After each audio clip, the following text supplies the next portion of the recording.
Devemos estar em Agram às 10h20. Faremos contato, então. Estou procurando o LAM-470. Um jato cai do céu na Namíbia, matando todos a bordo. Eu nunca vi um avião tão destruído. Os destroços dão aos investigadores a sua primeira grande pista. Definitivamente feito pelos motores. Havia 2 depressões no início da trilha de destroços. O avião estava nivelado. Talvez eles estivessem tentando pousar. Mas quando os investigadores ouvem o gravador de voz da cabine de comando, algo está acontecendo naquela cabine. Aumente. Alguns sons estranhos apontam para uma possibilidade perturbadora. Mas o que...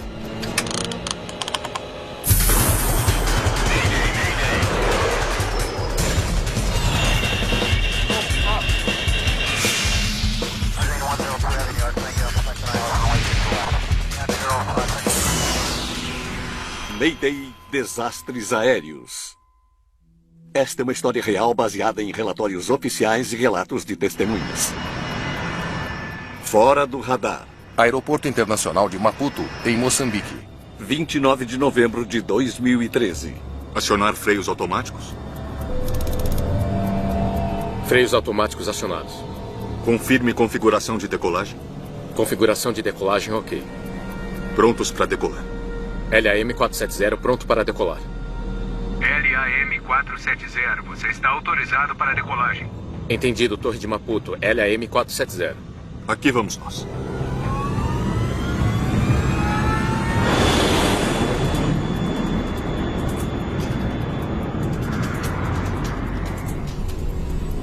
Taxa positiva. Recolher trem.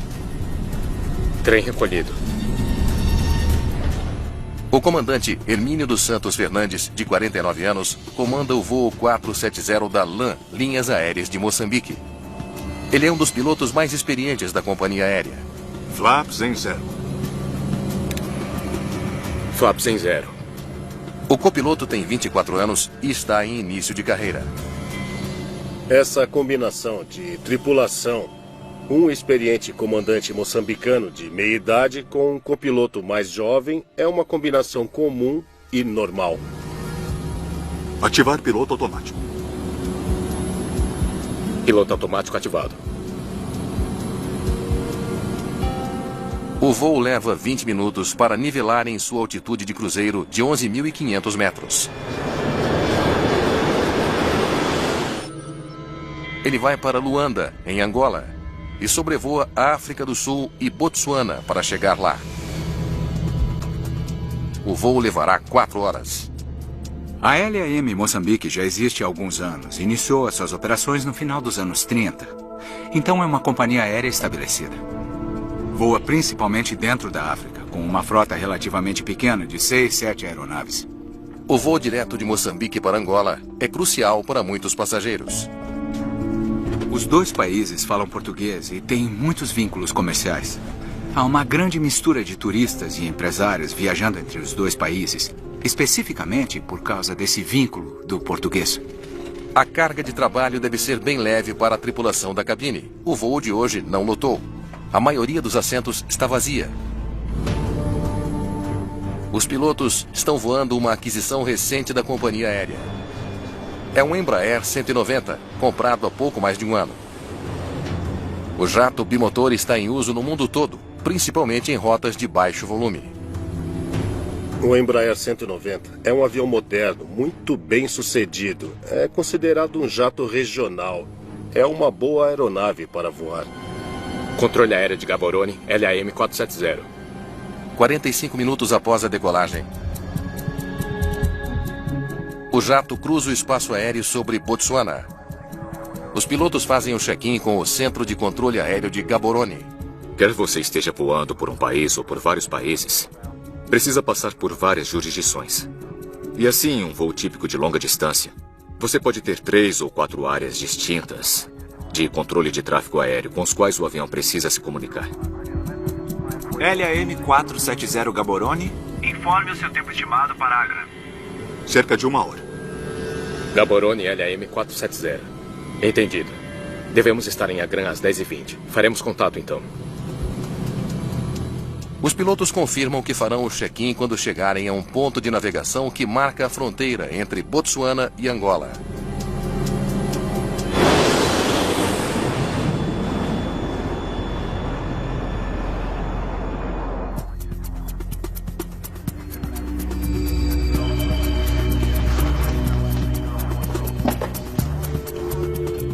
Faz 1 hora que o controlador em Gaborone se comunicou pela última vez com o LAN 470.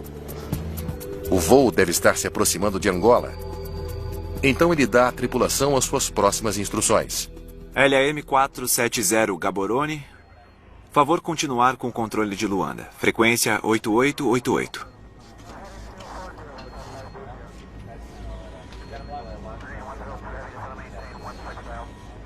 LAM 470 na escuta.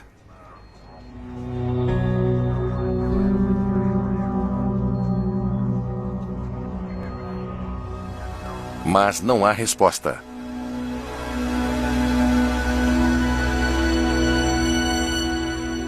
Cinco minutos depois, o controlador de Gaborone entra em contato com o controle de Luanda, em Angola, para descobrir se eles se comunicaram com a tripulação. Eu estou procurando pelo LAM 470. Você está em contato com ele? A transferência deveria ter sido feita de Angola para Luanda, mas ela nunca aconteceu. Luanda ligou de volta e disse: o avião não está aqui. 5 minutos antes da hora prevista de chegada, o LAN 470 ainda não fez contato com o controle de Luanda. Eles entraram em contato? Nenhum dos controladores sabe onde o LAN 470 está. Ele desapareceu. Não há pedidos de socorro ou qualquer sinal do transmissor localizador de emergência do avião. Agências de investigação dos 3 países onde o avião poderia estar são notificadas: Botsuana, Angola e Namíbia. O último contato foi às 9h19. Vamos começar por aí. Os investigadores de cada país verificam os seus sinais de radar gravados para ver se conseguem rastrear o Embraer 190 desaparecido. São os namibianos que encontram sua rota. Ali está. Membros da Autoridade de Investigação de Acidentes Aéreos da Namíbia analisam o seu sinal gravado. Os namibianos tinham as informações de radar que os mostravam em cruzeiro. E depois, até o desaparecimento do sinal fora do radar. Ok, aqui vamos nós. Está começando a descer. Os dados mostram que o voo 470 estava voando normalmente a 11.500 metros. E então começou a mergulhar em direção ao solo a uma velocidade surpreendente. Está voando muito rápido. Eles observam o sinal por 6 minutos. Ele mostra o avião caindo mais de 9.000 metros. É mais do que o dobro da taxa normal de descida. É isso aí. Sumiu. Ficou claro que a aeronave estava em cruzeiro e desapareceu do radar a alguns milhares de metros acima do solo. O que condiz com a aeronave tentando pousar ou com algum outro problema que provocou a sua queda. O sinal do radar desaparece quando o avião cai abaixo de 2.000 metros.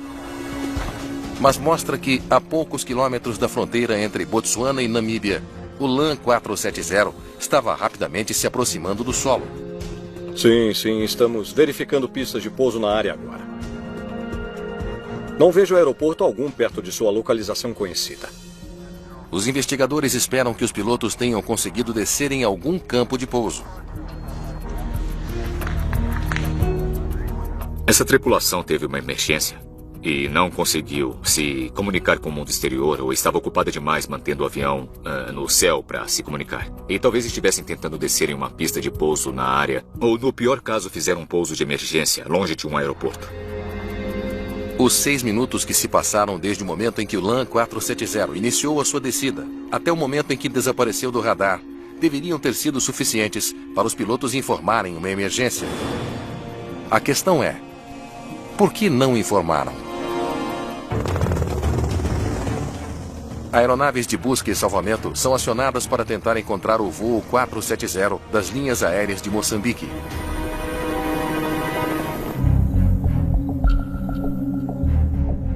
Mas são guardas florestais no remoto Parque Nacional Boaboata, da Namíbia, os primeiros a se deparar com um emaranhado de destroços. Claramente, é o voo 470 das linhas aéreas de Moçambique. Todos os 27 passageiros e a tripulação estão mortos. A área onde os destroços foram encontrados é muito remota. É escassamente povoada e é uma área muito aberta. O local fica em uma faixa de 450 quilômetros na Namíbia, entre Botsuana e Angola, colocando os investigadores da Namíbia no comando. Muito bem. Temos muito terreno para cobrir. Vamos encontrar o ponto de impacto. Essa foi a maior investigação que eles já fizeram. Foi a primeira envolvendo uma fatalidade em um grande avião a jato. Era uma aeronave de outro país, com passageiros de vários outros países a bordo. Então eles sofriam a pressão adicional de estar sob os holofotes internacionais. Eu nunca vi um avião tão destruído. A equipe vasculha os escombros em busca de pistas que possam ajudar a explicar o acidente. Os destroços podem nos dizer muito. E até a maneira como estão dispostos no chão é muito importante. O último gráfico de radar do voo mostrou que o avião estava em uma descida estranhamente acentuada, momentos antes do acidente. Mas o local do acidente dá detalhes importantes. Então o avião caiu ali e seguia nesta direção a caminho de Luanda. O voo 470 estava indo na direção correta.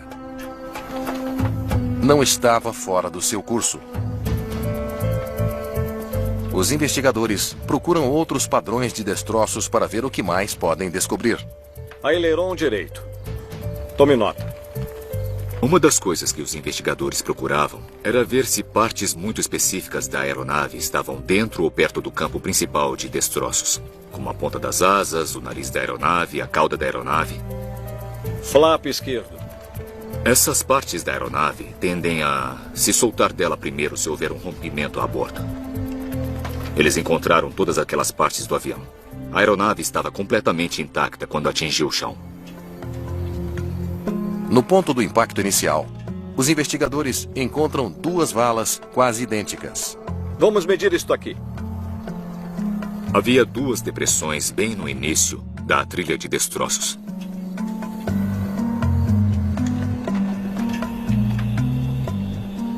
(975).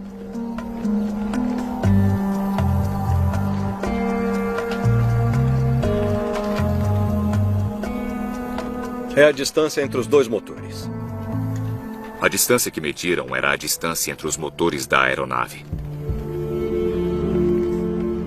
São idênticas. Então o avião estava nivelado. Isso sugeriu aos investigadores que a aeronave estava relativamente nivelada. É uma pista importante que mostra aos investigadores a maneira como o avião atingiu o chão.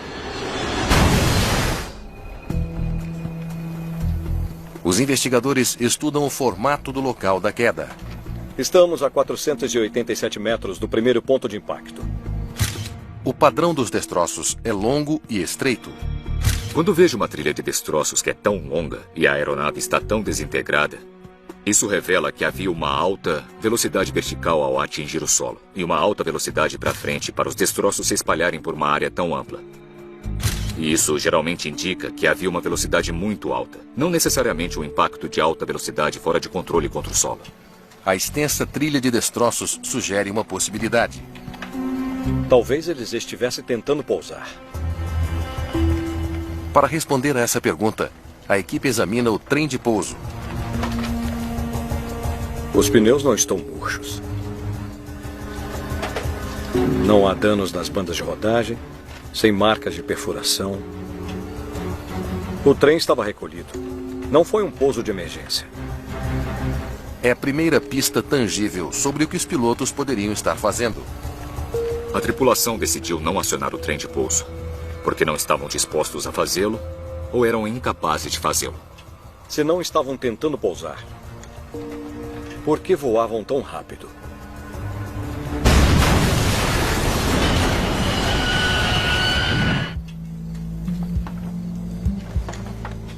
Um dia após o acidente, ainda não há evidências do motivo do voo 470 da LAN ter caído na Namíbia. A esperança é que as caixas pretas do avião ajudem a solucionar o mistério. O manuseio dos gravadores de voo deve ser cuidadoso, metódico e feito por pessoas experientes. Porque você não quer fazer nada que estrague ou danifique os dados. As caixas pretas a bordo do voo 470 foram danificadas no momento do impacto. Elas são enviadas para análise. Logo depois, a NTSB, a Agência Nacional de Segurança dos Transportes dos Estados Unidos, ingressa na investigação. Falta alguma coisa? Acho que não. Eles enviam um investigador veterano, Dennis Jones, para a Namíbia. Não restaram muitos pedaços grandes. A maioria de pedaços pequenos que encontramos espalhados. Ele investiga acidentes aéreos em toda a África desde 1996. E estavam tentando pousar? Não. Não havia evidências de um pouso de emergência. Mostre o que mais você achou. Fiquei muito impressionado com os investigadores da Namíbia. Eles haviam organizado tudo muito bem. Muitos locais de acidentes que eu encontro são caóticos. Eles desceram em um ângulo agudo. Então, imaginamos que o piloto tinha o controle. Algum sinal de incêndio a bordo? Não. Os padrões de fuligem indicam que o incêndio ocorreu após o acidente. Parecia que os danos de fogo estavam associados ao impacto e não a qualquer coisa ocorrida a bordo. Jones já trabalhou em dezenas de acidentes de avião, mas mesmo ele está perplexo com as evidências no local da queda. Quase nenhuma cratera. Não havia uma cratera grande no chão, então isso me sugeriu que havia um certo controle. Essa é uma pista intrigante. Se os pilotos tinham o controle do Embraer, por que ele caiu? Não estávamos excluindo nada. Pelo contrário, era o que devemos incluir. Podíamos ter perdido alguma coisa? Talvez não tenhamos visto alguma coisa?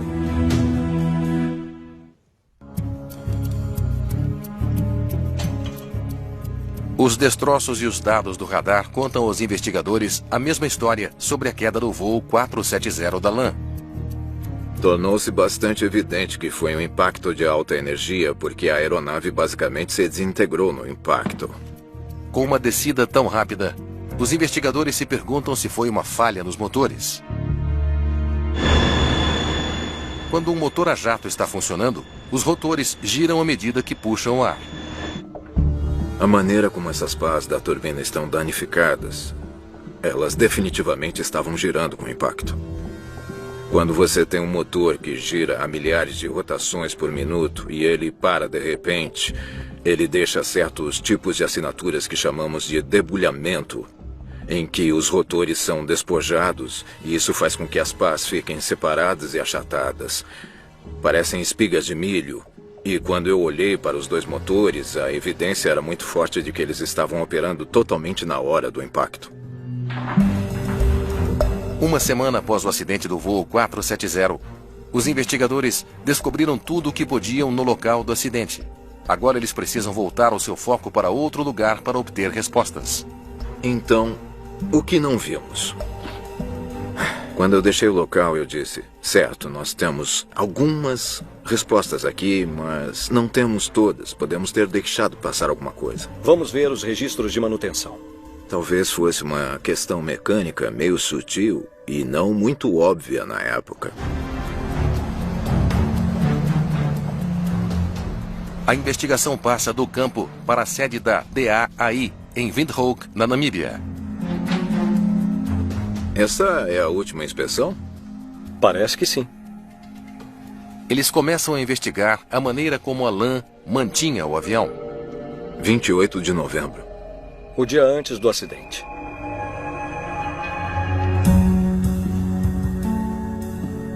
Parece que tudo foi feito certo. O Embraer 190, comprado novinho em folha havia apenas um ano, tinha uma ficha impecável. Os registros de manutenção da aeronave eram excelentes. A manutenção da LAN era muito bem feita. Não havia nada de errado com a aeronave.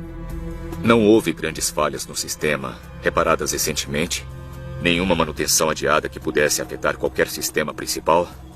De fato, foi submetido a uma inspeção bastante intensa, um dia antes do evento. Aqui vamos nós. Nada dizia que o avião em si não estava em sua melhor forma quando decolou.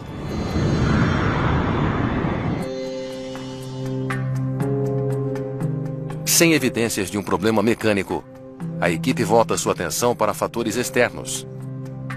Eles revisam os boletins meteorológicos do dia do acidente. Chegaram os dados meteorológicos de mal.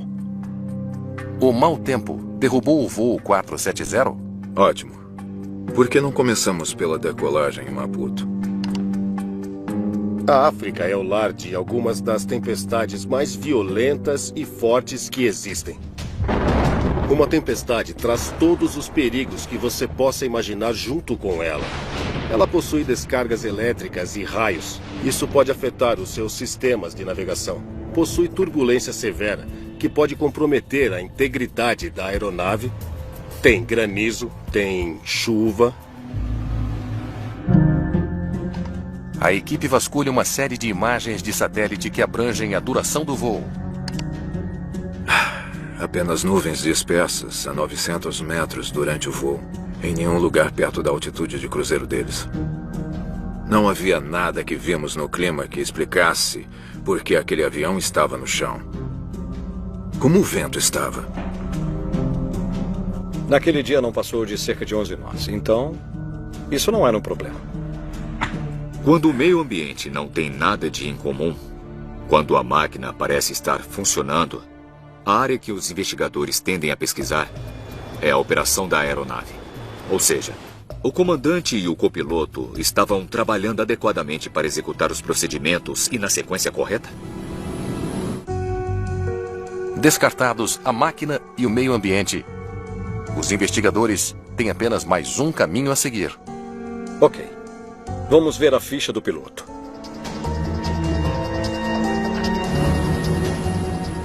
Os pilotos foram responsáveis pelo acidente do voo 470?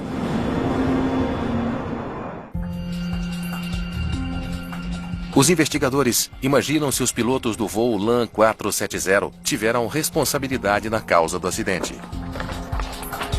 Comandante Hermínio dos Santos Fernandes. Nascido em Moçambique. 49 anos. Aqui vamos nós. Quanto o comandante Fernandes conhecia o Embraer 190?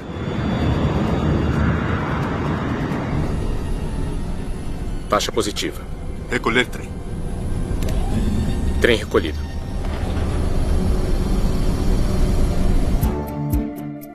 A equipe examina sua ficha de piloto. Você procura qualquer coisa que possa mostrar alguma falha no desempenho do piloto. O comandante Fernandes não só era bem treinado. 2.500 no Embraer 190. 9.000 horas de voo no total. Como era um aviador experiente. Malcolm Brenner, especialista em psicologia de pilotos, foi consultor na investigação. O comandante tinha um histórico impecável, sem acidentes, sem incidentes. Ele era clinicamente qualificado. Todas as informações sobre ele estavam atualizadas. O copiloto era jovem, mas tinha mais de 1.000 horas de voo. Eles eram uma boa combinação. Sim. Flaps em 0. Flaps em 0. É uma prática muito comum ter um comandante com mais experiência e um copiloto bem mais jovem. Permite ao copiloto aprender e progredir na carreira. Eles devem trabalhar como uma boa equipe. Ativar piloto automático. Piloto automático ativado.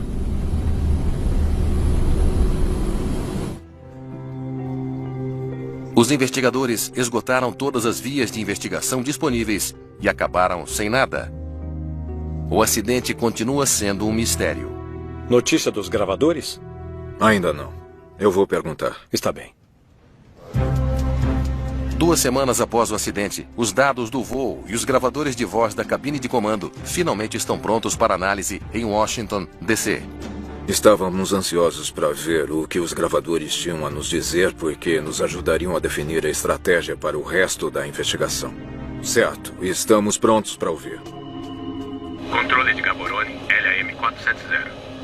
LAM 470 Gaborone, relate o seu tempo estimado para Agra. Cerca de 1 hora. Gaborone, LAM 470. Entendido. Devemos estar em Agra às 10h20. Faremos contato então. Os investigadores escutam a gravação com atenção e ouvem algo que desperta o seu interesse. Era apenas um voo de rotina. E o copiloto pediu licença para ir ao banheiro. Eu vou ao banheiro. O senhor tem um controle? Sem problemas.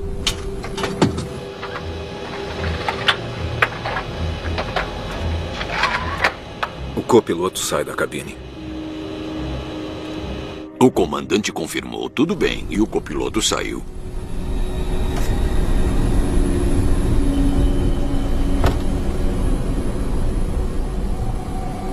A partir desse momento, tudo ficou quieto.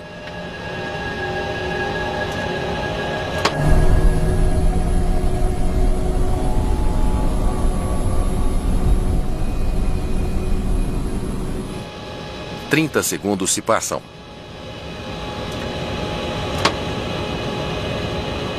1 minuto. 6 minutos de quase silêncio no gravador de voz. Pareciam coisas normais acontecendo. O copiloto está voltando. De repente, você o escuta bater na porta.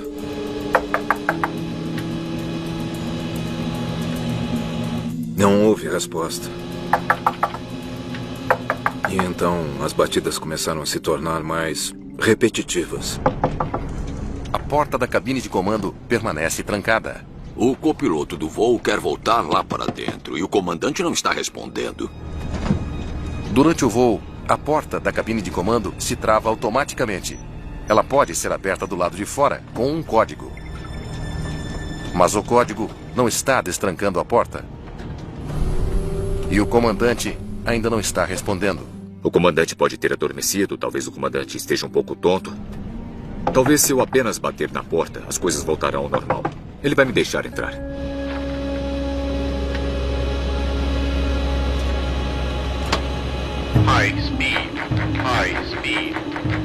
Mas o que está havendo? A gravação se torna ainda mais perturbadora.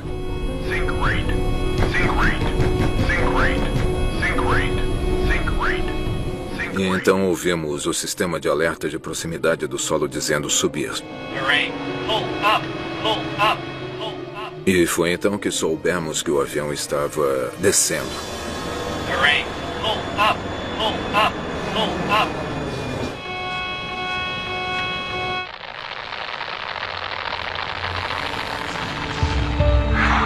Os investigadores estão perplexos. É muito mais que anormal, é estranho, é incomum. Não se espera que haja uma situação em que um piloto tenha sua entrada recusada na cabine de comando. Alguma coisa errada com o comandante? As batidas que ocorreram, não houve resposta àquelas batidas. E, de repente, tudo chega a um fim abrupto. O que está havendo aqui?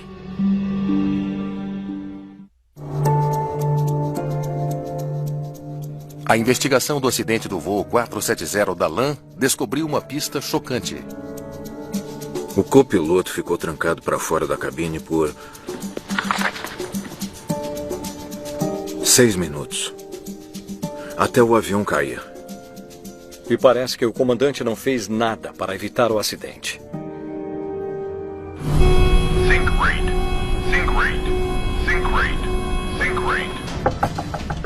Lá estava um membro autorizado da tripulação tentando voltar à sua posição e não tem permissão de entrar. Isso é completamente anormal. Precisamos descobrir o que houve na cabine de comando. O copiloto tem autorização, quer voltar lá para dentro. Por que o comandante não está respondendo? Por favor, volte ao momento em que o copiloto sai da cabine. A equipe deseja revisar a gravação de voz da cabine de comando com mais atenção. Eles perderam alguma coisa da primeira vez? Vamos ver se há incapacidade. A incapacidade sutil é uma situação em que uma pessoa parece normal, tanto física quanto mentalmente, mas por algum motivo ela não está tendo um desempenho adequado. Eu vou ao banheiro. O senhor tem um controle? Sem problemas. Isole o microfone do comandante e aumente. Eles não estão pensando direito, não estão se movendo tão rapidamente, nem com tanta destreza. Um dos tipos de incapacidade sutil que pode acontecer é a hipóxia. Isso é falta de oxigênio. Eu posso ouvi-lo respirando. Ele ainda pode respirar e estar incapacitado.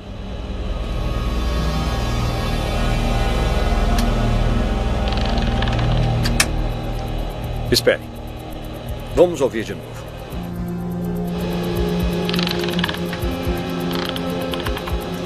Algo está acontecendo naquela cabine.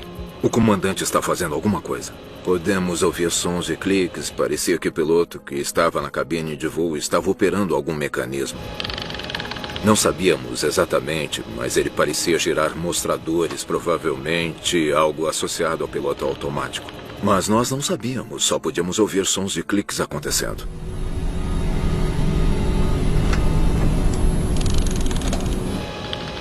Ele está se movendo. Podíamos ouvir movimento, então parecia ser alguém que estava consciente. O que ele está fazendo? Inserindo comandos de voo? O que eles não ouviram foi ainda mais incomum. Eles não ouviram uma única palavra sair da boca do comandante. Nem uma palavra para o copiloto, nem uma palavra no rádio, nem mesmo uma palavra para si mesmo. Só havia silêncio por parte dele. A gravação leva a uma hipótese sombria. Uma vez que os investigadores ouviram o que estava acontecendo, eles pensaram que poderia ser algum tipo de ação proposital por parte do comandante.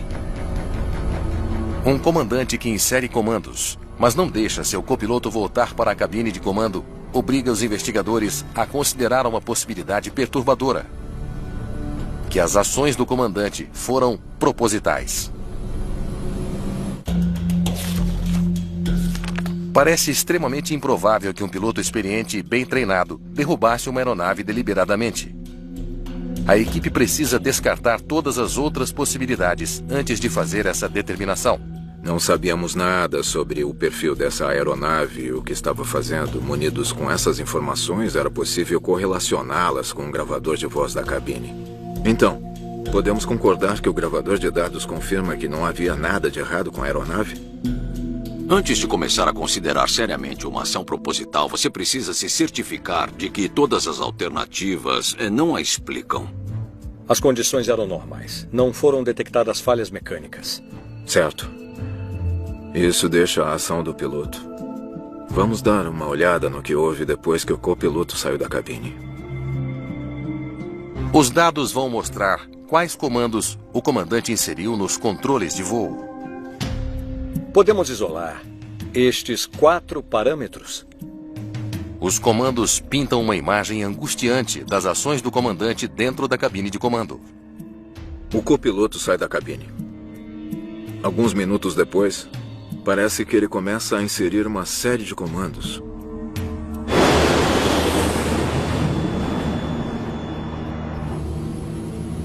Eu preciso ir ao banheiro.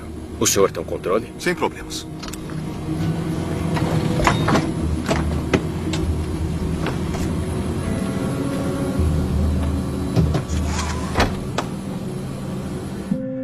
Três minutos após a saída do copiloto, a altitude é ajustada 3 vezes, instruindo o avião a descer para uma altitude de 180 metros acima do nível do mar. Foram os cliques que ouvimos.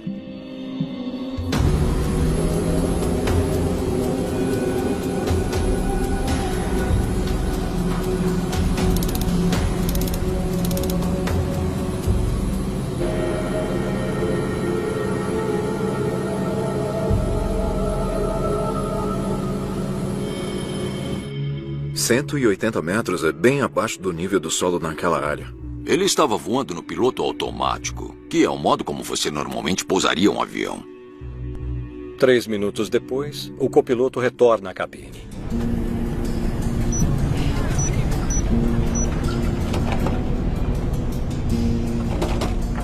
Mas o comandante não abre a porta. Em vez disso, deve ter substituído o código da porta.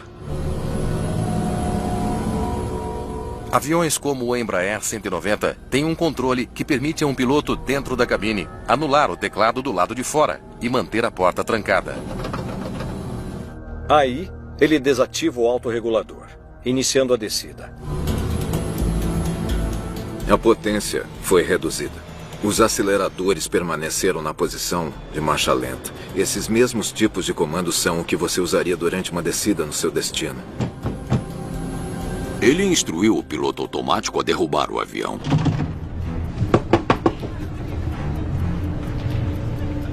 Não consigo entrar.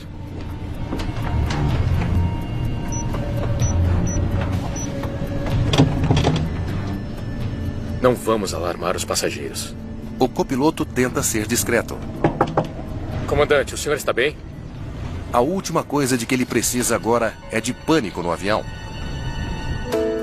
Com o copiloto batendo na porta, o comandante faz um último movimento. Ele aciona os freios aerodinâmicos. Os freios aerodinâmicos elevam os spoilers do avião.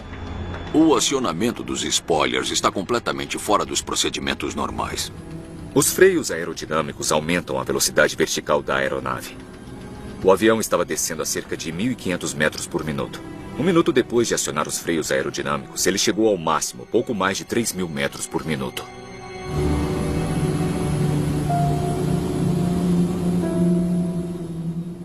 Durante a descida da aeronave, o comandante deixa o piloto automático acionado e não toca no manche. Os comandos que ele estava inserindo mostram que o comandante tinha um conhecimento muito profundo da aerodinâmica da aeronave e do comportamento dos sistemas. O efeito causado foi uma descida muito suave e consistente da altitude de cruzeiro para o solo.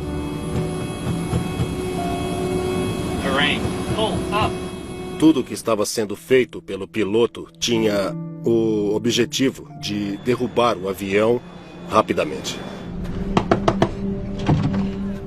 Comandante! Comandante, abra a porta!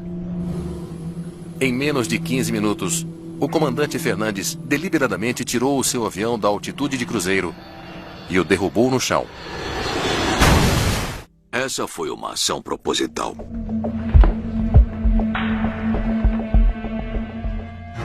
Resta agora uma pergunta a responder.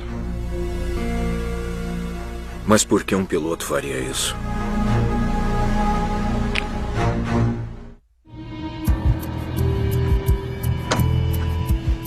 O comandante Hermínio dos Santos Fernandes era um piloto experiente de uma das melhores companhias aéreas da África. O que o fez levar o LAN 470 até 11.500 metros e depois derrubá-lo no chão? O que sabemos é que levou cerca de 2 minutos até o comandante trancar a porta. E então mais 1 minuto até ele iniciar a descida. E durante esse tempo, nós devemos presumir que ele estivesse pensando na vida. E se ele gostaria de fazer uma coisa assim. Sei, entendi. Você conheceu o comandante Fernandes pessoalmente? A investigação vasculha a vida do comandante, presente e passado. E ele parecia deprimido? Apesar de não encontrar anormalidades em seu histórico profissional e médico, os investigadores descobriram que, na sua vida privada, era diferente. Os investigadores encontraram vários traumas nos antecedentes do comandante. Ele estava separado da esposa havia quase 10 anos e o processo de divórcio ainda não estava finalizado. Problemas cardíacos? A sua filha mais nova teria sido submetida a uma cirurgia cardíaca por volta daquela época, o que teria sido muito estressante. E como se esses não fossem traumas suficientes para um homem... 1 ano antes, o filho mais velho do comandante havia morrido em um acidente de carro, que se acreditava ter sido suicídio. Fazia quase exatamente 1 ano. O aniversário da morte do filho teria sido por volta da época do acidente, apenas alguns dias antes. Então, com certeza, isso estaria em sua mente. Comandante Fernandes, é um prazer ver o senhor. Igualmente. A última coisa que aconteceu não é o que causa, mas o que pode precipitar. Pode essencialmente disparar a armadilha que já tinha toda essa energia acumulada atrás dela. O sol brilha sobre nós hoje. É um bom dia para voar. Sim, é mesmo.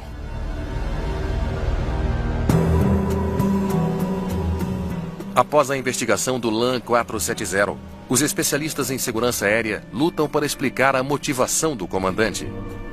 Para mim, é realmente impossível responder qual foi o efeito que as circunstâncias de vida dele tiveram sobre a decisão que ele tomou naquele momento durante o voo.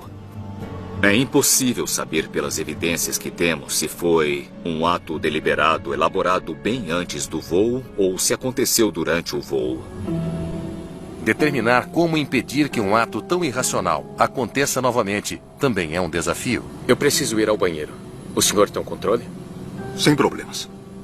Por muitas razões de segurança, é importante ter 2 pessoas na cabine de comando o tempo todo. É a chamada regra de 2. Moçambique estava à frente da maioria da indústria. A ALAN iniciou uma política de que você não deixa uma pessoa sozinha na cabine de comando. Só que naquele momento a regra não foi seguida. Ter mais alguém na cabine de comando daria a ele a chance de falar sobre o que o incomodava. Podia ser a chance de resolver as coisas. Mas as circunstâncias terríveis cercando o acidente do voo 470 e a morte de 33 pessoas recebem pouca atenção no resto do mundo. Se este acidente tivesse acontecido no primeiro mundo, seria divulgado por muito mais meios de comunicação do que tendo ocorrido na África. E por isso poderia exercer um impacto muito maior, levando a comunidade internacional a tomar providências para evitar esses problemas de saúde mental na aviação. Então, em 24 de março de 2015, pouco mais de um ano após o acidente do voo 470, o voo 9525 da Germanwings desapareceu do radar sobre os Alpes franceses. Assim como o LAN 470, um piloto tranca o outro para fora da cabine, realiza uma série calculada de procedimentos de voo e permite que o piloto automático faça o avião voar direto para o chão. É como se ele tivesse lido o relatório do LAN 470 com base na sequência de eventos ocorridos. A investigação revelou que esse acidente foi causado pelas ações propositais do copiloto. Uma maior atenção ao acidente da LAN teria beneficiado a indústria e muito provavelmente teria iniciado procedimentos que teriam impedido o caso da Germanwings. A Germanwings não tinha a política de ter uma segunda pessoa na cabine de comando e essa é uma lição aprendida com a LAN que poderia muito bem ter impedido o que aconteceu. A publicidade sobre o acidente da Germanwings provoca uma demanda por providências no setor aéreo. Desde esses acidentes, a indústria percebeu a importância do bem-estar psicológico na triagem de pilotos e, especificamente, a regra sobre ter 2 pessoas na cabine o tempo todo. Isso foi um grande impulso para a adoção universal dessa regra. O mundo acordou para essa questão depois de Germanwings, porque ela teve um foco maior de atenção da imprensa do que o acidente em Moçambique, infelizmente. Mas desde então, trabalhamos como indústria para implementar um pacote de saúde mental muito melhor na aviação. Um sistema que, com sorte, nos ajudará a evitar esses tipos de acidentes no futuro.